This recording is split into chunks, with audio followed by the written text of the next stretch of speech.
Hello. It's Uptown Swing again. It's me and Peter. Yes. Level 1, Charleston. Delicious mint.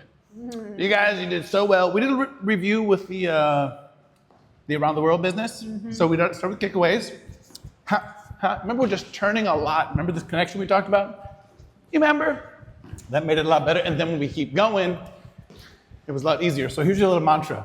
You got double kick, and single, choco kick. That's good. And you come right back here, and you're all good. The next thing we did was the kick and slide. Remember this?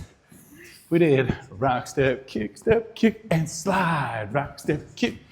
Stacey can do it alone if she feels like it. I can do it alone if I feel like it.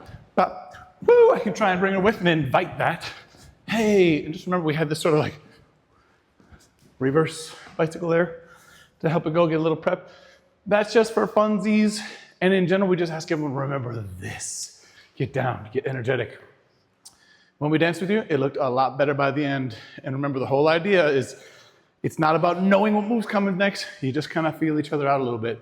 Good hustle, everybody. We'll see you at the dance.